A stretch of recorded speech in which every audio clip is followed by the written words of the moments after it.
Hi everyone, എല്ലാവർക്കും നമസ്കാരം. ജെയിലൻ P S സിയുടെ പുതിയൊരു യൂട്യൂബ് ക്ലാസ്സിലേക്ക് ഏവർക്കും സ്വാഗതം. നമ്മളിന്ന് ഡിസ്കസ് ചെയ്യാൻ പോകുന്നത് നമ്മുടെ 16ാം നിയമസഭയുമായി ബന്ധപ്പെട്ട കാര്യങ്ങളാണ്.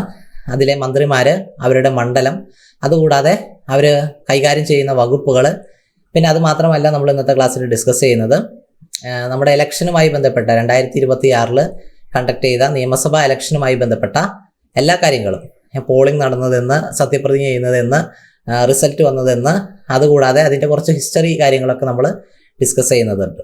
ഓക്കെ, അപ്പോൾ നമുക്ക് വരാൻ പോകുന്ന എല്ലാ എക്സാമിനേഷനും ഈ ടോപ്പിക്കിൽ നിന്നുള്ള ക്വസ്റ്റ്യൻ നമുക്ക് പ്രതീക്ഷിക്കാം. അപ്പോൾ ഒരു എക്സാം ഇടുന്ന ഒരു ചോദ്യകർത്താവ് ഏതൊക്കെ രീതിയിൽ ചിന്തിക്കും, ഇതിൽ നിന്ന് എങ്ങനെയൊക്കെ നമുക്ക് ക്വസ്റ്റ്യൻസ് വരാം എന്നുള്ള രീതിയിൽ എല്ലാ കണ്ടന്റും മാക്സിമം ഉൾപ്പെടുത്തിയിട്ടുണ്ട്. അപ്പോൾ ആദ്യം തൊട്ട് അവസാനം വരെ കാണാൻ വേണ്ടി ശ്രമിക്കുക. ഇഷ്ടപ്പെട്ടെങ്കിൽ നിങ്ങൾ ലൈക്ക് ചെയ്യുക, ഷെയർ ചെയ്യുക, കമൻറ്റ് ചെയ്യുക, ഇഷ്ടപ്പെട്ടെങ്കിൽ മാത്രം. ഓക്കെ, അപ്പോൾ നമുക്ക് ഡയറക്റ്റ് ക്ലാസ്സിലേക്ക് കിടക്കാം.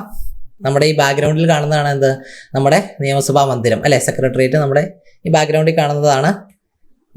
ഈ കാണുന്ന ആൾക്കാരാണ് നമ്മുടെ നിലവിലുള്ള മന്ത്രിമാർ. എല്ലാവരും ഇൻക്ലൂഡഡ് അല്ല. ഓക്കെ, അത് CP ജോൺ, K തുളസി, അങ്ങനെയുള്ള കുറച്ച് പേര് ഇല്ല. ബാക്കിയുള്ള ഓൾമോസ്റ്റ് ഒരു 19 മന്ത്രിമാർ ഇതിനകത്ത് ഇൻക്ലൂഡഡ് ആണ്. ഈ ഇരിക്കുന്നത് നമ്മുടെ VD സതീശൻ, കേരള മുഖ്യമന്ത്രിയാണ്. രമേശ് ചെന്നിത്തലയുണ്ട്, PK കുഞ്ഞാലിക്കുട്ടിയുണ്ട്, സണ്ണി ജോസഫ് ഉണ്ട്, K മുരളീധരൻ ഉണ്ട്, ബിന്ദു കൃഷ്ണയുണ്ട്, OJ ജനീഷ് ഉണ്ട്, M ലിജു ഉണ്ട്, ഷിബു ബേബി ജോൺ ഉണ്ട്, മോൻസ് ജോസഫ് ഉണ്ട്, അനൂപ് ജേക്കബ് ഉണ്ട്, PC വിഷ്ണുനാഥ് ഉണ്ട്, ബഷീർ ഉണ്ട്, അനിൽകുമാർ ഉണ്ട്, പിന്നെ അബു ജോൺ ജോസഫ് ഉണ്ട്, സിദ്ദിഖ് ഉണ്ട്, ഓക്കെ, KM ഷാജി ഉണ്ട്, റോജി M ജോൺ ഉണ്ട്. ഓക്കെ, അപ്പോൾ ഇത്രയും പേരാണ്. അപ്പോൾ നമുക്ക് ഓരോരുത്തരെയും ഡീറ്റെയിൽ ആയിട്ട് പഠിക്കാം കേട്ടോ. ഓക്കെ, നമ്മുടെ VD സതീശൻ 16ാം നിയമസഭയുടെ മുഖ്യമന്ത്രി അല്ലേ. 16ാം നിയമസഭയുടെ ഇലക്ഷനാണ് നടന്നത്. അപ്പോൾ നിലവിലെ മുഖ്യമന്ത്രിയാണ് അദ്ദേഹം. കേരളത്തിന്റെ 24ാമത് മുഖ്യമന്ത്രിയാണ്. ടേം വ്യവസ്ഥയിൽ 24ാമത്തെ മുഖ്യമന്ത്രിയും, അതുകൂടാതെ മുഖ്യമന്ത്രി പദത്തിലെത്തുന്ന 13ാമത് വ്യക്തിയാണ്. ഓക്കെ, ടേം വ്യവസ്ഥയിൽ 24ാമത്തെ മുഖ്യമന്ത്രിയും മുഖ്യമന്ത്രി പദത്തിലെത്തുന്ന എത്രാമത്തെ വ്യക്തിയാണ്? 13ാമത്തെ വ്യക്തിയാണ്. ഇതിനു മുമ്പുണ്ടായിരുന്ന ശ്രീ പിണറായി വിജയൻ, അദ്ദേഹം എത്രയായിരുന്നു? 12ാമത്തെ വ്യക്തിയായിരുന്നു. ഇപ്പോൾ നമ്മുടെ VD സതീശൻ 13ാമത്തെ വ്യക്തിയാണ്. ഓക്കെ, ഇനി നോക്കാം. സംസ്ഥാന മന്ത്രിസഭകളിൽ അംഗമാകാതെ ആദ്യമായിട്ട് മുഖ്യമന്ത്രി പദത്തിലെത്തുന്ന 6ാമത്തെ രാഷ്ട്രീയ നേതാവാണ് ആര്? VD സതീശൻ. ഓക്കെ, അദ്ദേഹം ഇതിനു മുമ്പ് ഒരു മന്ത്രിപദത്തിലും ഇരുന്നിട്ടില്ല. ഇതിനു മുമ്പ് ഇരുന്നത് പ്രതിപക്ഷ നേതാവായിട്ടാണ് ഇരുന്നത്. ഒരു ക്യാബിനറ്റ് പദവിയാണ് പ്രതിപക്ഷ നേതാവ് എന്ന് പറയുന്നത്. പക്ഷെ ഒരു മന്ത്രിപദത്തിൽ ഇരുന്നിട്ടില്ല. ഡയറക്റ്റ് മുഖ്യമന്ത്രിയായിട്ട് ആവുകയാണ് ഉണ്ടായിരുന്നത്. പിന്നെ K കരുണാകരൻ, VS അച്യുതാനന്ദൻ എന്നിവർക്ക് ശേഷം പ്രതിപക്ഷ നേതാവ് പദവിയിൽ നിന്ന് മുഖ്യമന്ത്രിയാവുന്ന 3ാമത്തെ ആളുമാണ്. ഓക്കെ, ഒരു മന്ത്രി പോലും ആവാതെ നേരെ മുഖ്യമന്ത്രിയാവുന്ന 6ാമത്തെ ആളാണ് ആര്? VD സതീശൻ. അതുകൂടാതെ K കരുണാകരൻ, VS അച്യുതാനന്ദൻ എന്നിവർക്ക് ശേഷം പ്രതിപക്ഷ നേതാവിന് ആയതിനു ശേഷം അവരൊക്കെ മുഖ്യമന്ത്രി ആയിട്ടുണ്ട്. അതുപോലെ മുഖ്യമന്ത്രിയാവുന്ന 3ാമത്തെ ആളാണ് ആര്? നമ്മുടെ VD സതീശൻ. ഓക്കെ, ഇനി EMS, Pattom Thanu, AK Antony, EK Nayanar, VS Achuthanandan എന്നിവരാണ് സതീശന് മുമ്പ് മന്ത്രിയാകാതെ മുഖ്യമന്ത്രിയായത്. അപ്പോൾ അത് ജസ്റ്റ് ഒന്ന് അറിഞ്ഞിരിക്കുക. ഇനി അദ്ദേഹത്തിന്റെ ഒരു പോർട്ട്ഫോളിയോ അല്ലെങ്കിൽ ഒരു ഏകദേശം കാര്യങ്ങളൊന്നും അറിഞ്ഞിരിക്കുക. കാരണം നമ്മുടെ നിലവിലെ മുഖ്യമന്ത്രിയല്ലേ.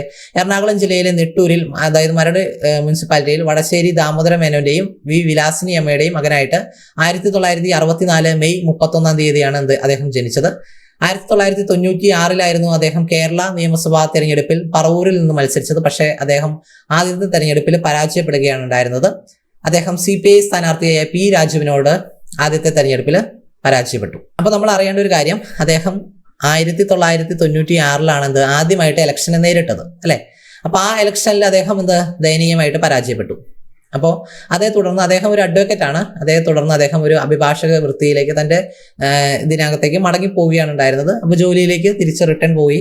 പക്ഷേ പണ്ടത്തെ അല്ലെങ്കിൽ അന്തരിച്ച കോൺഗ്രസിന്റെ ഒരു മുതിർന്ന നേതാവായിട്ടുള്ള G കാർത്തികേയൻ അദ്ദേഹത്തെ പാർട്ടിയിൽ നിലനിൽക്കാൻ വേണ്ടി പറഞ്ഞു, പ്രവർത്തിക്കാൻ വേണ്ടി പറഞ്ഞു. അങ്ങനെ അദ്ദേഹം പറവൂർ മണ്ഡലത്തിൽ നിന്ന് പ്രവർത്തിച്ച് 2001 ഇലക്ഷൻ, അടുത്ത ഇലക്ഷനിൽ വിജയിച്ചു വരികയാണ് ഉണ്ടായത്.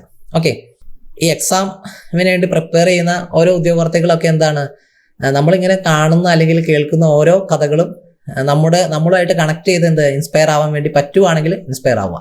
ഇപ്പൊ ഇദ്ദേഹം നോക്കി 1996 ആ സമയത്ത് ചെറുപ്പാണ്. ആ സമയത്ത് രാഷ്ട്രീയത്തിലേക്ക് വന്നു. KSU യൂത്ത് കോൺഗ്രസ് ആ രീതിയിലാണ് രാഷ്ട്രീയത്തിലേക്ക് വന്നത്. 96 ആദ്യമായിട്ട് MLA സ്ഥാനാർത്ഥിയായിട്ട് നിൽക്കാൻ പറ്റി. പക്ഷെ തോറ്റുപോയി. അപ്പോൾ തോറ്റുപോകാൻ നേരത്ത് നിരാശനായിട്ട് ആദ്യം ഒന്ന് മടങ്ങിയെങ്കിലും ബാക്ക് സപ്പോർട്ട് കിട്ടി. അങ്ങനെ ബാക്ക് സപ്പോർട്ട് കിട്ടി അദ്ദേഹം നിന്ന് പ്രവർത്തിച്ച് 2001 ആദ്യമായിട്ട് MLA ആയിട്ട് കേരള നിയമസഭയിലേക്ക് വന്നു. പിന്നീട് നടന്ന ഇലക്ഷൻസ് 2006, 2011, 2016, 2021 ഈ 5 ഇലക്ഷൻസും അദ്ദേഹം ജയിക്കുക മാത്രമല്ല തന്റെ നിയോജക മണ്ഡലത്തിൽ ഭൂരിപക്ഷം ഉയർത്തിക്കൊണ്ടുവന്നു അല്ലേ. പിന്നെ 2021 ആയപ്പോൾ അദ്ദേഹത്തിന് ഒരു സുപ്രധാന പദവി കൂടി കിട്ടി അല്ലെ. 15ാം നിയമസഭയുടെ പ്രതിപക്ഷ നേതാവ്. അതായത് 2021 തൊട്ട് 2026 വരെ 15ാം കേരള നിയമസഭയുടെ പ്രതിപക്ഷ നേതാവ് കൂടിയായിരുന്നു ആര്? വി.ഡി. സതീശൻ അല്ലെ. അതിനുശേഷം 2026 ഈ വർഷം നമ്മുടെ ഇലക്ഷൻ നടന്നു. അപ്പോൾ അദ്ദേഹം പ്രതിപക്ഷ നേതാവ് എന്ന സ്ഥാനത്ത് നിന്നും ഡയറക്റ്റ് 16ാം നിയമസഭയുടെ മുഖ്യമന്ത്രിയായിട്ട് ഉയരുകയാണ് ഉണ്ടായത്. ഓക്കെ, അപ്പൊ അദ്ദേഹത്തിന്റെ ആ ഒരു വളർച്ച അല്ലെങ്കിൽ ഒരു ടൈം ലൈൻ നിങ്ങളൊന്ന് ജസ്റ്റ് അറിഞ്ഞിരിക്കുക.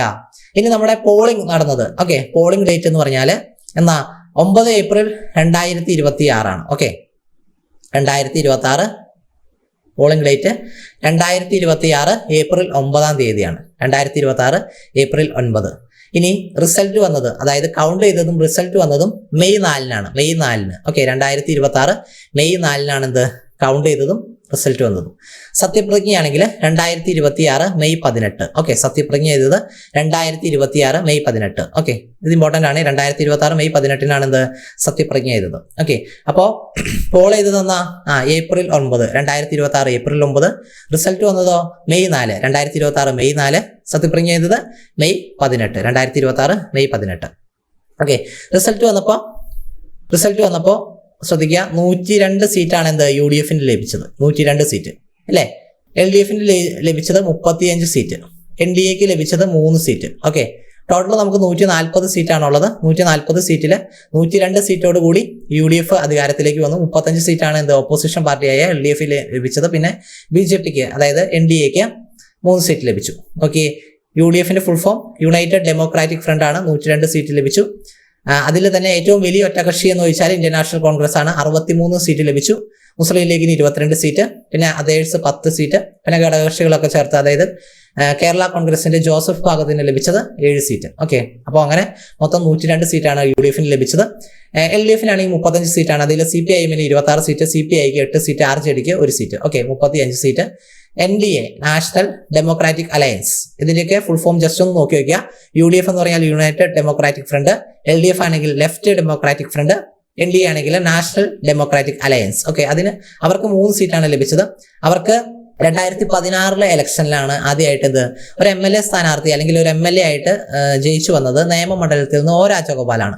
അതിനുശേഷം 2021 ആയി കഴിഞ്ഞപ്പോൾ ആ നിയമമണ്ഡലത്തില് നമ്മുടെ മുൻ വിദ്യാഭ്യാസ മന്ത്രിയായിരുന്ന V. ശിവൻകുട്ടി അദ്ദേഹത്തെ പരാജയപ്പെടുത്തുകയാണ് ഉണ്ടായത്. അതായത് 2021 ഇലക്ഷനിൽ BJP-ക്ക് NDA-ക്ക് ഒറ്റ സീറ്റ് ഉണ്ടായിരുന്നില്ല. പക്ഷെ 2026 ആയപ്പോഴേക്കും അവർക്ക് 3 സീറ്റ് ലഭിച്ചിട്ടുണ്ട്. അപ്പൊ ആ 3 സീറ്റും ഏതൊക്കെയാണ് അല്ലെങ്കിൽ ആരൊക്കെയാണ് ജയിച്ചത് എന്നുള്ളത് ഒരു ചെറിയൊരു ഇമ്പോർട്ടൻസ് ഉണ്ട്. കാരണം ക്വസ്റ്റ്യൻ ഇടുന്ന ആൾക്ക് വേണമെങ്കിൽ അങ്ങനെ ചിന്തിക്കാം. താഴെ പറയുന്ന നിയോജക മണ്ഡലത്തില് NDA മുന്നണി അധികാരത്തിൽ വരാത്ത മണ്ഡലം ഏത്, അല്ലെങ്കിൽ താഴെ പറയുന്നവയിൽ നിലവിലെ MLA-മാരിൽ NDA പാർട്ടിയിൽ ഉൾപ്പെടാത്തതാര്, അങ്ങനെയൊക്കെ വേണമെങ്കിൽ ക്വസ്റ്റ്യൻ ചോദിക്കാം. അപ്പോൾ അതൊന്ന് ജസ്റ്റ് അറിഞ്ഞിരിക്കുക. ടോട്ടൽ 3 നമ്പേഴ്സ് അല്ലേ ഉള്ളൂ. ഓക്കെ, അത് നമുക്ക് ചർച്ച ചെയ്യാം. പിന്നെ അതേഴ്സ് അത് 0 ആണ്. അപ്പോൾ 102, 35, 3 എന്നുള്ളതാണ് നിലവിലെ സീറ്റ് നില. ഓക്കെ, BJP-യുടെ നമ്മൾ പറഞ്ഞു 3 അല്ലെങ്കിൽ NDA-യുടെ 3 സ്ഥാനാർത്ഥികൾ അല്ലെങ്കിൽ 3 MLA-മാർ, നിലവിലെ MLA-മാരെന്ന് പറഞ്ഞാൽ നേമത്തിൽ നിന്ന് ജയിച്ചു വന്നത് അവരുടെ BJP-യുടെ സംസ്ഥാന പ്രസിഡന്റായ രാജീവ് ചന്ദ്രശേഖറാണ്.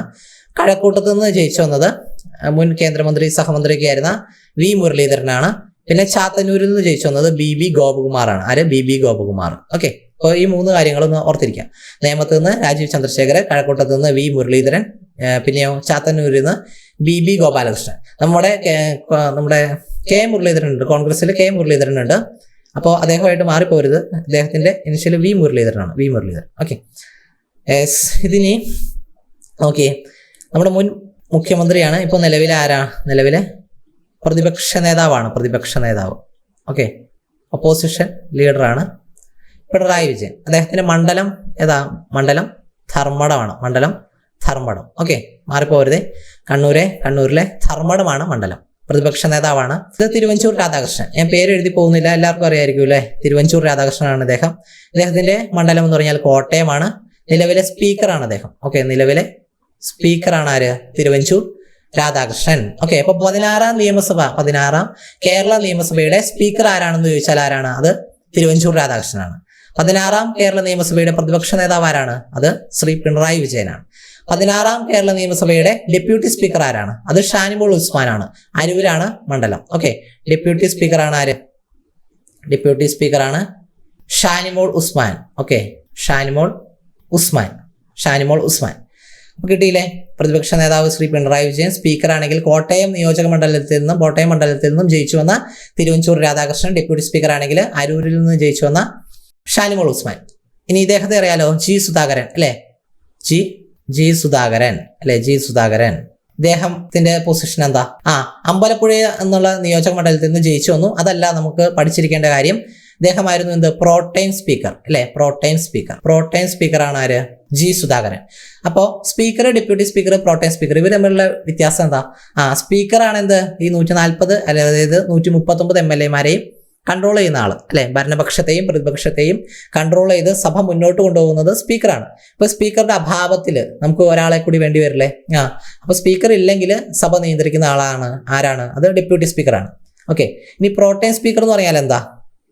നമ്മുടെ ഒരു നിയമസഭ ഇലക്ഷൻ നടന്നു. നിയമസഭ ഇലക്ഷൻ നടക്കാൻ നേരത്ത് 140 MLA-മാരാണ് നമുക്ക് ലഭിക്കുക അല്ലെ? 140 സീറ്റാണുള്ളത്. അപ്പോൾ 140 MLA-മാർ ലഭിക്കും. അപ്പോൾ ഈ 140 MLA-മാർ നിയമസഭയിൽ സത്യപ്രതിജ്ഞ ചെയ്യണം. ഓക്കെ, അപ്പോൾ ആ സത്യപ്രതിജ്ഞ ചെയ്യാൻ നേരത്ത് നിലവിലെ സ്പീക്കർ രാജിവെച്ച് പോയിട്ടുണ്ടാവും അല്ലെ? പുതിയ ഗവൺമെന്റല്ലേ അധികാരത്തിൽ വരിക. അപ്പോൾ ആ സ്പീക്കറിന്റെ കസേര വേക്കന്റ് ആയിരിക്കും, ആരും തന്നെ ഉണ്ടാവില്ല. അപ്പോൾ ഭരണപക്ഷത്തിലുള്ള ഏറ്റവും ഒരു മുതിർന്ന നേതാവിനെയാണ് എന്ത്? പ്രോടൈം സ്പീക്കറായിട്ട് നിയമിക്കുക. അങ്ങനെ നിയമിച്ചതാണ് ആരെ? ജി സുധാകരനെ, അമ്പലപ്പുഴ നിയോജക മണ്ഡലം.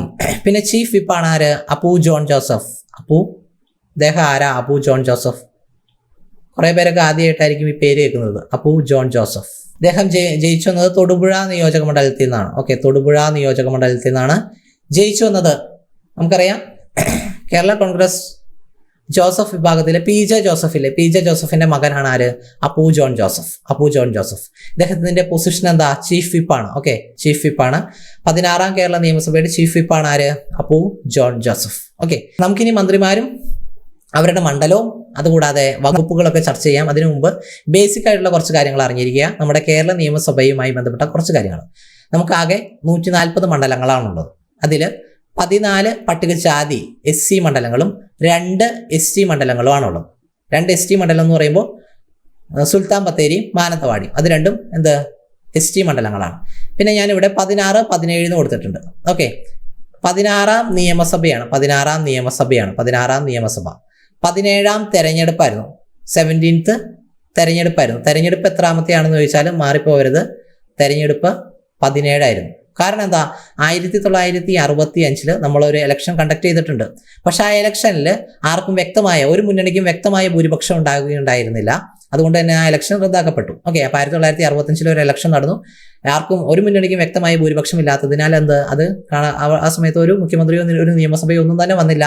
പക്ഷെ ഇലക്ഷൻ വന്നില്ലേ? അതുകൊണ്ടാണ് നമ്മുടെ നിയമസഭയേക്കാൾ ഒന്നുകൂടി തെരഞ്ഞെടുപ്പ് എന്ന് പറയുന്നത്. അപ്പോൾ 17ാമത്തെ തെരഞ്ഞെടുപ്പും 16ാമത്തെ നിയമസഭയാണ്. ഓക്കെ, മാറിപ്പോരുത്. ഇനി കൂടുതൽ വോട്ടർമാരെന്ന് പറഞ്ഞാൽ ജില്ല ചോദിച്ചാൽ മലപ്പുറം, മണ്ഡലം ചോദിച്ചാൽ തിരൂർ. ഏറ്റവും കൂടുതൽ ഈ 2026 പോൾ ചെയ്തത് ഏത് ജില്ലയിൽ നിന്നാണ്? മലപ്പുറം ജില്ലയിൽ നിന്നാണ്. മണ്ഡലം ചോദിച്ചാൽ തിരൂരാണ്. കുറവ് വോട്ടർമാരാണെങ്കിൽ ഏതാ? ജില്ല വയനാടും, മണ്ഡലം ചോദിച്ചാൽ എറണാകുളം. ഓക്കെ, കൂടുതൽ വോട്ടർമാർ എവിടെയാണ്? മലപ്പുറമാണ്. എവിടെ? മണ്ഡലം തിരൂര്. ഓക്കെ, കുറവ് വോട്ടർമാരാണെങ്കിൽ വയനാടാണ്, മണ്ഡലം ചോദിച്ചു കഴിഞ്ഞാൽ എറണാകുളം. ഇനി ആകെ പോളിംഗ് ശതമാനം ഇലക്ഷൻ സൈറ്റ് ബേസ് ചെയ്ത് പറയുന്നതാണ്. 79.63%. 79.63%. ഉയർന്ന പോളിംഗ് ആയിരുന്നു അല്ലേ? ഓൾമോസ്റ്റ് 80%-നോട് അടുത്തെന്ത് പോൾ ചെയ്യപ്പെട്ടു. കൂടുതൽ സ്ഥാനാർത്ഥികൾ മത്സരിച്ച മണ്ഡലമാണെങ്കിൽ കൊടുവള്ളി. ഏറ്റവും കൂടുതൽ ഭൂരിപക്ഷം ലഭിച്ചത് ഇന്ത്യൻ യൂണിയൻ മുസ്ലിം ലീഗിന്റെ സമുന്നതനായ നേതാവായ PK കുഞ്ഞാലിക്കുട്ടിക്കാണ്. മലപ്പുറത്ത് നിന്നാണ് അദ്ദേഹം മത്സരിച്ചത്. 85,327 വോട്ടുകളുടെ ഭൂരിപക്ഷമാണ് ഉണ്ടായിരുന്നത്. ഇതിനു മുമ്പ് ഏറ്റവും കൂടുതൽ ഭൂരിപക്ഷം ഉണ്ടായിരുന്നത് കഴിഞ്ഞ ടൈമിൽ മത്സരിച്ച മുൻ ആരോഗ്യമന്ത്രിയൊക്കെ ആയിരുന്ന KK ശൈലജ ടീച്ചർക്കായിരുന്നു. മട്ടന്നൂരിൽ നിന്നാണ് മത്സരിച്ചത്. ആ സമയത്ത് 64,000 ആയിരുന്നു ഏറ്റവും ഉയർന്ന ഭൂരിപക്ഷം. പക്ഷെ അതൊക്കെ കവർ ചെയ്തുകൊണ്ട് ഇത്തവണ PK കുഞ്ഞാലിക്കുട്ടി 85,327 വോട്ടോടുകൂടി ഏറ്റവും ഉയർന്ന ലീഡ് കരസ്ഥമാക്കി. നമുക്കറിയാം MP ഇലക്ഷൻ, അതായത് ലോക്സഭാ ഇലക്ഷനൊക്കെയാണ് ഇതുപോലെയുള്ള ലാർജ് എമൗണ്ട് ഓഫ് വോട്ട് അല്ലെങ്കിൽ ഭൂരിപക്ഷമൊക്കെ ലഭിക്കുന്നത്. MLA ഇലക്ഷന് നമുക്കറിയാം താരതമ്യേന വോട്ടേഴ്സിന്റെ എണ്ണം കുറവായിരിക്കും. അപ്പോൾ ഇത്രയും വോട്ട് ഭൂരിപക്ഷം ലഭിക്കണം എന്ന് പറഞ്ഞാൽ മെജോറിറ്റി പീപ്പിളും വോട്ട് ചെയ്തത് അദ്ദേഹത്തിന് തന്നെയാണ്. ഇനി ഏറ്റവും കുറഞ്ഞ ഭൂരിപക്ഷം എന്ന് പറഞ്ഞാൽ C. രവീന്ദ്രനാഥാണ്. മണലൂരാണ് മണ്ഡലം, 126 വോട്ട്. അദ്ദേഹം CPIM പാർട്ടിയെ പ്രതിനിധീകരിക്കുന്ന ഒരാളാണ്. Okay, C. രവീന്ദ്രനാഥ്, മണലൂർ, തൃശ്ശൂരുള്ള ഒരു മണ്ഡലമാണ്. 126 വോട്ടുകൾക്ക് കുറഞ്ഞ ഭൂരിപക്ഷത്തിൽ ജയിച്ചു. പ്രായം കൂടിയ അംഗം ശ്രീ പിണറായി വിജയനാണ്. ധർമ്മടം മണ്ഡലം. പ്രായം കുറഞ്ഞ അംഗമാണെങ്കിൽ AD തോമസ് ആലപ്പുഴയിൽ നിന്ന് ജയിച്ചു. VT സൂരജ് ബാലുശ്ശേരിയിൽ നിന്ന് ജയിച്ചു. ഇരുവർക്കും എത്രയാണ്? 30 വയസ്സാണ് ഏജ്, 30 വയസ്സ്. ഇനി എത്ര? 11 പേരാണ് വനിതകളുള്ളത്. ഓക്കെ, നമ്മുടെ 16ാം കേരള നിയമസഭയിൽ 11 വനിതകളാണ് ഉണ്ടായിരുന്നത്. Okay, yes. ഇനി നമുക്ക് മുഖ്യമന്ത്രിമാരും അവരുടെ മന്ത്രിമാരും അവരുടെ വകുപ്പും നമുക്ക് നോക്കാം. മുഖ്യമന്ത്രിക്ക് ഓൾമോസ്റ്റ് 35 കൂടുതൽ വകുപ്പുകളുണ്ട്. അദ്ദേഹമാണ് പ്രധാനപ്പെട്ട വകുപ്പുകളായ പൊതുഭരണം. മുഖ്യമന്ത്രിക്ക് എങ്ങനെയായാലും പൊതുഭരണം എന്നുള്ളൊരു വകുപ്പ് ഉണ്ടായിരിക്കുമല്ലോ അല്ലെ. എല്ലാത്തിലും ഒരു കൺട്രോൾ ഉള്ളത് മുഖ്യമന്ത്രിയാണ് അല്ലെ. പിന്നെ ധനകാര്യമുണ്ട്, തുറമുഖമുണ്ട്, വിമാനത്താവളമുണ്ട്, നിയമമുണ്ട്. ഓക്കെ, ഈ ധനകാര്യമായിട്ട് കണക്ട് ചെയ്ത് നമുക്ക് പഠിക്കാം. ട്രഷറി ഉണ്ട്, ലോട്ടറി. പിന്നെ സയൻസ് ആൻഡ് ടെക്നോളജി, ശാസ്ത്ര സാങ്കേതിക സയൻസ് ആൻഡ് ടെക്നോളജി, അത് ഇദ്ദേഹമാണ് കൈകാര്യം ചെയ്യുന്നത്. എയറോസ്പേസ് അങ്ങനെയുള്ള കാര്യങ്ങളൊക്കെ സയൻസ് ആൻഡ് ടെക്നോളജി ഒക്കെ കൈകാര്യം ചെയ്യുന്നത് മുഖ്യമന്ത്രി ശ്രീ VD സതീശനാണ്. ഓക്കെ, VD സതീശനാണ്. പിണറായി വിജയൻ ഇപ്പോൾ പ്രതിപക്ഷ നേതാവാണ് അല്ലെ.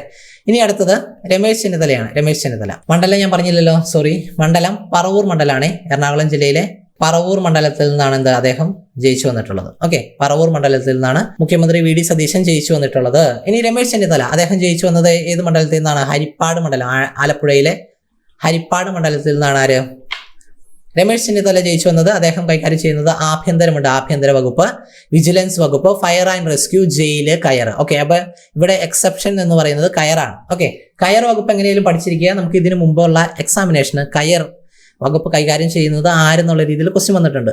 അന്ന് ഇതിന് മുമ്പത്തെ ടൈമിൽ അത് വ്യവസായ വകുപ്പ് കൈകാര്യം ചെയ്ത ആൾ തന്നെയാണ് കയറും കൈകാര്യം ചെയ്തത്. P. രാജീവ് ആയിരുന്നു അന്നത്തെ ആൻസർ എന്ന് പറയുന്നത്. പക്ഷെ ഇത്തവണ വ്യവസായം കൈകാര്യം ചെയ്യുന്നത് PK കുഞ്ഞാലിക്കുട്ടി ആണെങ്കിലും കയർ വകുപ്പ് രമേശ് ചെന്നിത്തലയ്ക്കാണ്. അപ്പോൾ അതൊരു എക്സെപ്ഷൻ കേസാണ്, അത് സ്ട്രെസ് ചെയ്ത് തന്നെ പഠിക്കണം. ഓക്കെ, നമുക്കിപ്പോൾ നമ്മൾ ഈ കേരളത്തിലെ രാഷ്ട്രീയം അല്ലെങ്കിൽ വാർത്തയൊക്കെ കേൾക്കാൻ നേരത്ത് പ്രധാനപ്പെട്ട വകുപ്പുകളൊക്കെ വാർത്തയിലും പത്രത്തിലൊക്കെ ആയിട്ട് കാണും. അപ്പോൾ പ്രധാനപ്പെട്ട വകുപ്പുകളൊക്കെ ഓൾമോസ്റ്റ് എല്ലാവരും തന്നെ ഓട്ടോമാറ്റിക്കലി കവറപ്പ് ചെയ്ത് പോകും. ഇതുപോലെയുള്ള ചെറിയ വകുപ്പുകളൊക്കെയാണ് അപ്പോൾ ഒരു ചോദ്യകർത്താവ് ഇടാൻ വേണ്ടി ആഗ്രഹിക്കുന്നത്, അല്ലെങ്കിൽ ഇതുപോലെയുള്ള കൺഫ്യൂസിങ് കാര്യങ്ങളാണ് ഇപ്പോൾ സ്റ്റേറ്റ്മെന്റ് വൈസ് ആണെങ്കിലും ഇൻക്ലൂഡ് ചെയ്യാൻ വേണ്ടി അവർ ഉദ്ദേശിക്കുക. ഓക്കെ, അപ്പോൾ ഞാനിവിടെ മുഖ്യമന്ത്രിയുടെ വകുപ്പ് പറഞ്ഞപ്പോൾ ധനകാര്യമന്ത്രി ആരെന്ന് പറയാൻ നേരത്ത് VD സതീശൻ എല്ലാവർക്കും കിട്ടും. നിയമം മന്ത്രി ആരെന്ന് പറയുമ്പോഴൊക്കെ കിട്ടാനുള്ള ചാൻസ് ഉണ്ട്. പക്ഷെ treasury, lottery, science and technology അങ്ങനെയൊക്കെ ചോദിക്കാൻ നേരത്തെ ഒരു കൺഫ്യൂഷൻ വരാൻ സാധ്യതയുണ്ട്. അതാണ് കൂടുതൽ സ്ട്രെസ് ചെയ്ത് പറഞ്ഞത്. ഓക്കെ, അപ്പോൾ രമേശ് ചെന്നിത്തല ഹരിപ്പാട് നിന്നാണ് ജയിച്ചു വന്നത്. ആഭ്യന്തരം, വിജിലൻസ്, ഫയർ ആൻഡ് റെസ്ക്യൂ, ജയില്, കയർ. ഓക്കെ, ഇനി സണ്ണി ജോസഫ് നിലവിലെ KPCC പ്രസിഡന്റാണ് അദ്ദേഹം. പേരാവൂരാണ് മണ്ഡലം. കണ്ണൂരിലെ പേരാവൂരായിരുന്നു മണ്ഡലം. വൈദ്യുതി, പരിസ്ഥിതി, പിന്നെ പാർലമെന്ററി കാര്യം. ഓക്കെ, അതൊക്കെയാണ് അദ്ദേഹം കൈകാര്യം ചെയ്യുന്ന വകുപ്പ്. വൈദ്യുതി, പരിസ്ഥിതി, പാർലമെന്ററി കാര്യം, ഇതൊക്കെയാണ് അദ്ദേഹം കൈകാര്യം ചെയ്യുന്ന വകുപ്പ്. പിന്നെ K. മുരളീധരൻ ഉണ്ട്. അദ്ദേഹം ജയിച്ചു വന്നത് തിരുവനന്തപുരം ജില്ലയിലെ വട്ടിയൂർക്കാവിൽ നിന്നാണ്. ഓക്കെ, വട്ടിയൂർക്കാവ്. ഓക്കെ, ക്ലിയർ ആവുന്നില്ലേ? വട്ടിയൂർക്കാവ് നിന്നാണ് അദ്ദേഹം ജയിച്ചു വന്നത്. ഓക്കെ, വട്ടിയൂർക്കാവ്. അദ്ദേഹം കൈകാര്യം ചെയ്യുന്നത് ആരോഗ്യം. അപ്പൊ ആരോഗ്യമായിട്ട് കണക്ട് ചെയ്ത് നമുക്ക് മെഡിക്കൽ വിദ്യാഭ്യാസം, ആരോഗ്യ സർവകലാശാല, അല്ലെങ്കിൽ നമ്മുടെ ഭക്ഷ്യസുരക്ഷ, ഡ്രഗ് കൺട്രോള്, വൈദ്യം, ആയുഷ്, യുനാനി, അങ്ങനത്തെ എല്ലാ കാര്യങ്ങളും കണക്ട് ചെയ്ത് പഠിക്കുക. പിന്നെ എക്സ്ട്രാ ഉള്ളതാണ് ദേവസ്വം. ഓക്കെ, ദേവസ്വം. അപ്പോൾ ദേവസ്വം മന്ത്രി ആരാണെന്ന് ചോദിച്ചാൽ K. മുരളീധരനാണ്. ദേവസ്വം മന്ത്രി. ആരോഗ്യമന്ത്രി ആരാണെന്ന് ചോദിച്ചാൽ K. മുരളീധരൻ. ഓക്കെ, കിട്ടൂലേ? ഇനി അടുത്തത് AP അനിൽകുമാർ ആണ്. അദ്ദേഹമാണ് റവന്യൂ, ലാൻഡ് ആൻഡ് റവന്യൂ, പിന്നെ സർവേ ആൻഡ് ലാൻഡ് റെക്കോർഡ്സ്, ഭൂപരിഷ്കരണം. ഓക്കെ, റവന്യൂ മന്ത്രി ആരാണെന്ന് ചോദിച്ചാൽ AP അനിൽകുമാർ. അപ്പോൾ അതുമായിട്ട് കണക്ട് ചെയ്ത അനുബന്ധ വകുപ്പുകൾ കൂടി ആ മന്ത്രിക്ക് തന്നെ ലഭിക്കും. സർവേ ആൻഡ് ലാൻഡ് റെക്കോർഡ്സ്, ഭൂപരിഷ്കരണം ഒക്കെ ആരാണ്? AP അനിൽകുമാറാണ്. അദ്ദേഹം വണ്ടൂർ നിയോജക മണ്ഡലത്തിൽ നിന്നാണ് ജയിച്ചു വന്നത്. വണ്ടൂർ. അപ്പോൾ മന്ത്രിമാരെ പഠിക്കുമ്പോൾ അവരുടെ വകുപ്പ് കൂടാതെ അവരുടെ മണ്ഡലം കൂടി ഒന്ന് പഠിക്കാൻ വേണ്ടി ശ്രമിക്കുക. ഓക്കെ, മുഖ്യമന്ത്രി ശ്രീ VD സതീശനാണെങ്കിൽ പറവൂർ മണ്ഡലം, രമേശ് ചെന്നിത്തലയാണെങ്കിൽ ഹരിപ്പാട് മണ്ഡലം, സണ്ണി ജോസഫ് ആണെങ്കിൽ പേരാവൂര്, K. മുരളീധരൻ ആണെങ്കിൽ തിരുവനന്തപുരം ജില്ലയിലെ വട്ടിയൂർക്കാവ്, ഓക്കെ. AP അനിൽകുമാർ ആണെങ്കിൽ വണ്ടൂർ, PC വിശ്വനാഥ് ആണെങ്കിൽ കുണ്ടറ, കൊല്ലം ജില്ലയിലെ കുണ്ടറ മണ്ഡലത്തിൽ നിന്ന് ജയിച്ചു. അദ്ദേഹത്തിന്റെ വകുപ്പാണ് ടൂറിസം, സാംസ്കാരികം, പിന്നെ KSFDC, ചലച്ചിത്ര അക്കാദമി, സാംസ്കാരിക പ്രവർത്തന ക്ഷേമനിധി ബോർഡ്. ഇതൊക്കെ അദ്ദേഹത്തിന്റെ എന്താണ് കൈകാര്യം ചെയ്യുന്ന വകുപ്പുകളാണ്. ടൂറിസം, സാംസ്കാരികം, സിനിമ, അതൊക്കെ PC വിശ്വനാഥിന്റെയാണ്. അപ്പോൾ സിനിമയൊക്കെ കൂടുതൽ എംഫസൈസ് ചെയ്ത് പഠിക്കാൻ വേണ്ടി ശ്രമിക്കുക. ഇനി എം ലിജു കായംകുളത്ത് നിന്നാണ് ജയിച്ചു വന്നത്, സഹകരണവും എക്സൈസും. ഓക്കെ, എം ലിജു കായംകുളത്ത് നിന്നാണ് ജയിച്ചു വന്നത്, സഹകരണവും എക്സൈസും. അടുത്ത് വരുന്നത് എൻ ഷംസുദ്ദീൻ ആണ്. എൻ ഷംസുദ്ദീൻ പൊതുവിദ്യാഭ്യാസം വിദ്യാഭ്യാസ മന്ത്രി എന്ന് പറഞ്ഞാൽ ആരാണ്? എൻ ഷംസുദ്ദീൻ ആണ്. സാക്ഷരതാ പ്രസ്ഥാനം, ഹജ്ജ്, വഖഫ്, ന്യൂനപക്ഷ ക്ഷേമമൊക്കെ. ഓക്കെ, എൻ ഷംസുദ്ദീൻ ആണ്. അദ്ദേഹത്തിന്റെ മണ്ഡലം മണ്ണാർക്കാട്. ഓക്കെ, പൊതുവിദ്യാഭ്യാസം എൻ ഷംസുദ്ദീൻ ആണ്. ഉന്നത വിദ്യാഭ്യാസം ആരാ? അത് റോജി എം ജോൺ ആണ്. ഓക്കെ, മാറിപ്പോകരുത്. ഉന്നത വിദ്യാഭ്യാസം റോജി എം ജോൺ. അങ്കമാലി നിന്നുള്ള MLA അല്ലേ? എറണാകുളം ജില്ലയിലെ അങ്കമാലിയിൽ നിന്നുള്ള MLA ആണ് റോജി എം ജോൺ. ഓക്കെ, ഇനി അടുത്തത് നോക്കാം. Panchayat, LSGD, municipality, corporation, town planning, ഗ്രാമവികസനം, പ്രാദേശിക വികസന അതോറിറ്റി, കില, ഇതിന്റെയൊക്കെ ചുമതലയുള്ള മന്ത്രിയാണ് KM ഷാജി. അദ്ദേഹം വേങ്ങരയിൽ നിന്നാണ് ജയിച്ചു വന്നത്. ഓക്കെ, KM ഷാജി വേങ്ങരയിൽ നിന്നാണ് ജയിച്ചു വന്നത്. ഓക്കെ, PK ബഷീർ ഉണ്ട്, പൊതുമരാമത്ത് മന്ത്രിയാണ്. ഏറനാടിൽ നിന്നാണ് ജയിച്ചു വന്നത് PK ബഷീർ. അടുത്തത് റോജി എം ജോൺ. അദ്ദേഹം ജയിച്ചത് അങ്കമാലിയിൽ നിന്നാണ്. അങ്കമാലി. ഓക്കെ, അങ്കമാലി. കോളേജ് വിദ്യാഭ്യാസം, അതായത് ഉന്നത വിദ്യാഭ്യാസം ഉൾപ്പെടുത്തിയുള്ള എല്ലാ സെക്ഷൻസും കൈകാര്യം ചെയ്യുന്ന ഇദ്ദേഹമാണ്. കോളേജ് വിദ്യാഭ്യാസം, സാങ്കേതിക വിദ്യാഭ്യാസം, സർവകലാശാല, കാർഷിക, വെറ്റിനറി, ഫിഷറീസ്, മെഡിക്കൽ, ഡിജിറ്റൽ സർവകലാശാല ഒഴികെയുള്ള സർവകലാശാലകളാണ് റോജി എം ജോണിന്റെ കയ്യിലുള്ളത്. പിന്നെ എൻട്രൻസ് പരീക്ഷ, NCC, ASAP, ഇതൊക്കെ റോജി എം ജോണിന്റെ കൈവശമുള്ള വകുപ്പുകളാണ്. ഇനി അടുത്ത T സിദ്ദിഖാണ്. കൃഷി, മണ്ണ് സർവേയും മണ്ണ് സംരക്ഷണവും, കാർഷിക സർവകലാശാല, വെയർ ഹൗസിംഗ് കോർപ്പറേഷൻ, ഇതൊക്കെ കൽപ്പറ്റ MLA ആയിട്ടുള്ള T സിദ്ദിഖിന്റെ വകുപ്പുകളാണ്. പിന്നെ അടുത്തത് KA തുളസിയാണ്. ഓക്കെ, പട്ടികജാതി, പട്ടികവർഗ, പിന്നാക്ക ക്ഷേമത്തിന്റെയൊക്കെ വകുപ്പിന്റെ മന്ത്രിയാണ്. കോങ്ങാട് അതൊരു SC നിയോജക മണ്ഡലമാണ്. കോങ്ങാട് നിന്നാണ് ജയിച്ചു വന്നിട്ടുള്ളത് KA തുളസി. ഓക്കെ, VK ശ്രീകണ്ഠൻ MLA MP-യുടെ വൈഫാണ് KA തുളസി. ഇപ്പൊ നിലവിലെ മന്ത്രിയാണ്. പട്ടികജാതി, പട്ടികവർഗ, പിന്നാക്കക്ഷേമത്തിന് മന്ത്രി, കോങ്ങാട് മണ്ഡലം. അടുത്തത് ബിന്ദു കൃഷ്ണയാണ്. തൊഴിൽ, ക്ഷീര വികസനം, ക്ഷീര കോർപ്പറേഷൻ, വനിതാ ശിശുക്ഷേമം. അപ്പോൾ വനിതാ ശിശുക്ഷേമത്തിന്റെ മന്ത്രി ആരെന്ന് ചോദിച്ചാൽ ബിന്ദു കൃഷ്ണയാണ്. തൊഴിൽ മന്ത്രി ആരെന്ന് ചോദിച്ചാൽ ബിന്ദു കൃഷ്ണയാണ്. പിന്നെ ക്ഷീരവികസനം, ക്ഷീര കോർപ്പറേഷൻ, അതിന്റെയൊക്കെ മന്ത്രി ആരെന്ന് ചോദിച്ചാൽ ബിന്ദു കൃഷ്ണയാണ്. അപ്പോൾ 3 വകുപ്പാണ് പ്രധാനമായിട്ടുള്ളത്. കൊല്ലമാണ് എന്ത് നിയോജക മണ്ഡലം. പിന്നെ യൂത്ത് കോൺഗ്രസിന്റെ പ്രസിഡന്റ് ആയിട്ടുള്ള OJ ജനീഷ്, അദ്ദേഹത്തിന് മന്ത്രിയാക്കുകയുണ്ടായി അല്ലെ. യുവാക്കളുടെ ഒരു പ്രതിനിധി, ഒരു പോഷക സംഘടനയല്ലേ കോൺഗ്രസിന്റെ യൂത്ത് കോൺഗ്രസ് എന്ന് പറഞ്ഞാൽ. അപ്പൊ അതിന്റെ തന്നെ ഏറ്റവും ഉയർന്ന ഒരു ലീഡറെ മിനിസ്റ്റർ ലിസ്റ്റിലേക്ക് ഉൾപ്പെടുത്തുകയുണ്ടായി. അതാണ് OJ ജനീഷ്. സ്പോർട്സ്, യുവജനകാര്യം, മൃഗശാല, museum, registration, archaeology, archives. Okay, അപ്പോൾ സ്പോർട്സ്, യുവജനകാര്യം, പിന്നെ മൃഗശാല, മ്യൂസിയം, രജിസ്ട്രേഷൻ, ആർക്കിയോളജി, ആർക്കൈവ്സ്, ഇത്രയൊന്നും അറിഞ്ഞിരിക്കുക. കൊടുങ്ങല്ലൂരാണ് നിയോജക മണ്ഡലം. പിന്നെ PK കുഞ്ഞാലിക്കുട്ടി. ഓക്കെ, ഇദ്ദേഹമാണ് വ്യവസായം, വാണിജ്യം കൈകാര്യം ചെയ്യുന്നത്. ഇൻഫർമേഷൻ ടെക്നോളജി, IT കൈകാര്യം ചെയ്യുന്നത്. പക്ഷേ സയൻസ് ആൻഡ് ടെക്നോളജി ആരാ? അത് മുഖ്യമന്ത്രിയായിട്ടുള്ള VD സതീശനാണ്.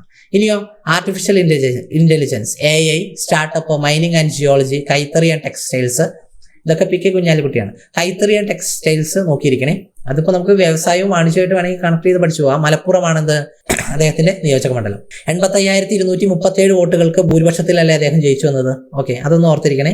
C രവീന്ദ്രനാഥ്, ഏറ്റവും കുറഞ്ഞ ഭൂരിപക്ഷം 126 വോട്ട്, മണലൂർ മണ്ഡലം. ഓക്കെ അല്ലെ. ഏറ്റവും പ്രായം കുറഞ്ഞതാരാ? VT സൂരജും AD തോമസും അല്ലെ. അടുത്തത് VA ഗഫൂർ, കളമശ്ശേരിയാണ് മണ്ഡലം. കളമശ്ശേരി. ഓക്കെ, എറണാകുളം ജില്ലയിലെ കളമശ്ശേരിയാണ് മണ്ഡലം. അദ്ദേഹത്തിന്റെ വകുപ്പാണ് ഫിഷറീസ്, ഹാർബർ, എഞ്ചിനീയറിംഗ്, സാമൂഹ്യനീതി. ഫിഷറീസ്, ഹാർബർ, എഞ്ചിനീയറിംഗ്, സാമൂഹ്യനീതി, ഇതൊക്കെയാണ് പ്രധാനപ്പെട്ട വകുപ്പുകൾ. മോൻസ് ജോസഫിന്റെ ആണെങ്കിൽ ഏതാ? കടത്തുരുത്തിൽ നിന്നാണ് അദ്ദേഹം ജയിച്ചു വന്നത്. ജലവിഭവം, ഭൂഗർഭജലം, ജലവിതരണം, ശുചിത്വം, ഹൗസിംഗ്. ഓക്കെ. അനൂപ് ജേക്കബ് ആണെങ്കിൽ ഭക്ഷ്യ, സിവിൽ സപ്ലൈസ്, ഉപഭോക്തൃകാര്യം, ലീഗൽ മെട്രോളജി. ഓക്കെ, ഉമ്മൻചാണ്ടി മന്ത്രിസഭയിൽ ഇദ്ദേഹം കൈകാര്യം ചെയ്തുകൊണ്ടിരുന്നത് ഈ വകുപ്പുകൾ തന്നെയാണ്. ഇനി ലാസ്റ്റത്തെ 2 പേരാണ് ഷിബു ബേബി ജോണും CP ജോൺ. ഷിബു ബേബി ജോൺ ഇവരൊക്കെ ഘടകകക്ഷികളിൽ നിന്നുള്ള മന്ത്രിമാരാണ്. വനം, വന്യജീവി സംരക്ഷണം, നൈപുണ്യ വികസനം, KASU ഒക്കെ ഷിബു ബേബി ജോണിന്റെ വകുപ്പുകളാണ്. ചവറയാണ് അദ്ദേഹത്തിന്റെ മണ്ഡലം. Chavara. Okay, Thiruvananthapuram central, TVM, Thiruvananthapuram സെൻട്രലിൽ നിന്ന് ജയിച്ച ആളാണ് ആര്? CP John. അദ്ദേഹത്താണ് ഗതാഗത മന്ത്രി. റോഡ് ഗതാഗതം, മോട്ടോർ വാഹനം, ജലഗതാഗതം, ഇതിന്റെയൊക്കെ മന്ത്രി CP ജോൺ ആണ്. ഓക്കെ, അപ്പൊ നമുക്ക് ഈ മന്ത്രിമാരും വകുപ്പുകളും എന്നുള്ള ഒരു സെക്ഷൻ ജസ്റ്റ് ഒന്നുകൂടി നോക്കാം. ശ്രദ്ധിച്ചിരിക്കണേ. മുഖ്യമന്ത്രി അറിയാം, പൊതുഭരണമുണ്ട്, ട്രഷറി ഉണ്ട്, ലോട്ടറി ഉണ്ട്, സയൻസ് ആൻഡ് ടെക്നോളജി ഉണ്ട്. അപ്പൊ അതൊക്കെ നമ്മൾ ഏത് വെച്ച് കണക്ട് ചെയ്യും? ധനകാര്യം വെച്ച് കണക്ട് ചെയ്യണം. ഓക്കെ, ധനകാര്യത്തിന്റെ താഴെ വരുന്നതാണ് ട്രഷറി, ലോട്ടറി എന്നുള്ള കാര്യങ്ങളൊക്കെ. പിന്നെ സയൻസ് ആൻഡ് ടെക്നോളജി എടുത്ത് പഠിക്കണം. തുറമുഖമുണ്ട്, വിമാനത്താവളമുണ്ട്. അപ്പൊ റെയിൽവേ ആരാ? റെയിൽവേയും വി ഡി സതീശൻ തന്നെയാണ് അല്ലെ. വിമാനവുമായി ബന്ധപ്പെട്ട കാര്യങ്ങൾ. പിന്നെ നിയമമന്ത്രി ആരാണ്? വി ഡി സതീശനാണ്. രമേശ് ചെന്നിത്തലയാണ് ഇത് ആഭ്യന്തരം. ആഭ്യന്തരത്തിന്റെ കൂടെ നമുക്ക് എന്തൊക്കെ പറയാം? വിജിലൻസ് പറയാം, ഫയർ ആൻഡ് റെസ്ക്യൂ പറയാം, ജയിൽ വകുപ്പ് പറയാം. എക്സെപ്ഷൻ ഏതാ? അത് കയറാണ്. പിന്നെ സണ്ണി ജോസഫ് ഉണ്ട്, ടൂറിസം ഉണ്ട്, വൈദ്യുതി ഉണ്ട്, പരിസ്ഥിതി ഉണ്ട്, പാർലമെന്ററി കാര്യമുണ്ട് അല്ലെ. വൈദ്യുതി ഉണ്ട്, പരിസ്ഥിതി ഉണ്ട്, പാർലമെന്ററി കാര്യമുണ്ട്. കെ മുരളീധരൻ ആണെങ്കിൽ ആരോഗ്യമുണ്ട്, ദേവസ്വമുണ്ട്. അപ്പൊ ആരോഗ്യത്തിന്റെ കൂടെ കണക്ട് ചെയ്ത് നിങ്ങൾ മെഡിക്കൽ വിദ്യാഭ്യാസ, ആരോഗ്യ സർവകലാശാല, തനത് യുനാനി അങ്ങനെയുള്ള കാര്യങ്ങളൊക്കെ പഠിച്ചു പോവുക. എ പി അനിൽകുമാറാണ് മെയിൻ ആയിട്ട് റവന്യൂ മന്ത്രി. അപ്പൊ റവന്യൂ ആയിട്ട് കണക്ട് ചെയ്ത് ഭൂപരിഷ്കരണം വരും, ലാൻഡ് ആൻഡ് സർവേ അങ്ങനത്തെ കാര്യങ്ങളൊക്കെ വരും. പി സി വിശ്വനാഥാണ് ടൂറിസം, സാംസ്കാരികം മെയിനായിട്ടും. അപ്പൊ സാംസ്കാരികത്തിന്റെ കൂടെ കണക്ട് ചെയ്ത് നമുക്ക് എന്താ KSFDC, അതായത് ചലച്ചിത്ര വികസന ബോർഡ് അങ്ങനെയുള്ള കാര്യങ്ങൾ, ചലച്ചിത്ര അക്കാദമി, സിനിമ, പിന്നെ സാംസ്കാരിക പ്രവർത്തന ക്ഷേമനിധി ബോർഡ് അതൊക്കെ വരാം. പിന്നെ എം ലിജു ആണ് സഹകരണം എക്സൈസ്. കായംകുളത്ത് നിന്നുള്ള MLA ആണ്. എം ലിജു ആണ് സഹകരണം എക്സൈസ് മന്ത്രി ആരാണ്? എം ലിജു. എൻ ഷംസുദ്ദീനാണ് വിദ്യാഭ്യാസം. ഉന്നത വിദ്യാഭ്യാസമാണെങ്കിൽ റോജി എം ജോൺ. ഓക്കെ, അപ്പോൾ പൊതുവിദ്യാഭ്യാസം എൻ ഷംസുദ്ദീനാണ്. സാക്ഷരതാ പ്രസ്ഥാനം വരും. പിന്നെ ഹജ്ജ്, വഖഫ് ബോർഡ്, പിന്നെ ന്യൂനപക്ഷ ക്ഷേമം, അതൊക്കെ എൻ ഷംസുദ്ദീന്റെ വകുപ്പുകളാണ്. KM ഷാജിയാണ് എന്ത്? LSTD എന്ന് പറയുമ്പോൾ തന്നെ അതിനകത്ത് പഞ്ചായത്ത് വരും, ബ്ലോക്ക് പഞ്ചായത്ത്, അങ്ങനെ തരംതിരിച്ചില്ലേ, ജില്ലാ പഞ്ചായത്ത് അല്ലേ. പിന്നെ മുനിസിപ്പാലിറ്റി അങ്ങനെയുള്ള കാര്യങ്ങൾ വരും, കോർപ്പറേഷൻ വരും. കില വരുന്നത് അദ്ദേഹത്തിന്റെ കീഴിലാണ്. PK ബഷീറാണ് എന്ത്? പൊതുമരാമത്ത് വകുപ്പ് മന്ത്രി. റോജി എം ജോൺ ആണെന്ത്? അങ്കമാലിയിൽ നിന്നുള്ള MLA ആണ്, അദ്ദേഹമാണ് ഉന്നത വിദ്യാഭ്യാസം. T സിദ്ദിഖാണ് കൃഷി, മണ്ണ് സംരക്ഷണം. KA തുളസിയാണെങ്കിൽ പട്ടികജാതി പട്ടികവർഗ പിന്നാക്ക ക്ഷേമ മന്ത്രി. ബിന്ദു കൃഷ്ണയാണെങ്കിൽ തൊഴിൽ, അതുപോലെ ക്ഷീര വികസനം, അതുകൂടാതെ എന്താണ്? വനിതാ ശിശുക്ഷേമ മന്ത്രിയാണ് എന്ത്? ബിന്ദു കൃഷ്ണ. OJ ജനീഷാണ് എന്ത്? സ്പോർട്സ്, കായികം, യുവജനക്ഷേമം, അതുകൂടാതെ രജിസ്ട്രേഷൻ, ആർക്കിയോളജി, മ്യൂസിയം, അതൊക്കെ എന്താണ്? OJ ജനീഷാണ്. PK കുഞ്ഞാലിക്കുട്ടിയാണ് വ്യവസായം, വാണിജ്യം. അപ്പൊ അതുകൂടെ അതിന്റെ കൂടെ കണക്ട് ചെയ്ത് എന്ത്? ടെക്സ്റ്റൈൽസ്, അത് അങ്ങനെയുള്ള കാര്യങ്ങൾ പഠിക്കുക. പിന്നെ IT മന്ത്രി കുഞ്ഞാലിക്കുട്ടി ആണ്, PK കുഞ്ഞാലിക്കുട്ടിയാണ്. അതാണ് IT-യോട് കണക്ട് ചെയ്ത് എന്ത്? ആർട്ടിഫിഷ്യൽ ഇന്റലിജൻസ്, ഓരോരോ സ്റ്റാർട്ടപ്പ്. പിന്നെ എന്താ? മൈനിങ് ആൻഡ് ജിയോളജി, അതൊരു ഇമ്പോർട്ടൻറ്റ് സെഷനാണ്, അതൊന്ന് നോക്കിയിരിക്കുക. ഖനനം അല്ലേ, ഖനനം ആരുടേതാണ്? അതും നമുക്ക് വ്യവസായമായിട്ട് വേണമെങ്കിൽ കണക്ട് ചെയ്യാം അല്ലെ, ക്വാറികൾ അങ്ങനെയുള്ള കാര്യങ്ങളൊക്കെ. ഇനി VE ഗഫൂർ അദ്ദേഹം കളമശ്ശേരിയിൽ നിന്നാണ് ജയിച്ചു വന്നത്. Fisheries okay, fisheries. പക്ഷെ തുറമുഖമാണെങ്കിൽ ആരാ? അത് VD സതീശനാണ്. ഓക്കെ, ഫിഷറീസ്, ഹാർബർ എഞ്ചിനീയറിംഗ്, സാമൂഹ്യ നീതിയൊക്കെ VE ഗഫൂറാണ്. മോൻസ് ജോസഫാണ് ജലവിഭവം, ഭൂഗർഭജലം, കാഡ, ജലവിതരണ, ശുചിത്വം, ഹൗസിംഗ് ഒക്കെ. ഓക്കെ, വൈദ്യുതി മന്ത്രി ആരാ? സണ്ണി ജോസഫാണ് അല്ലെ. ഇനി അനൂപ് ജേക്കബാണ് എന്ത്? ഭക്ഷ്യ, സിവിൽ സപ്ലൈസ്, ഉപഭോക്തൃകാര്യം, അളവ് തൂക്ക നിയന്ത്രണം, ലീഗൽ മെട്രോളജി ഒക്കെ.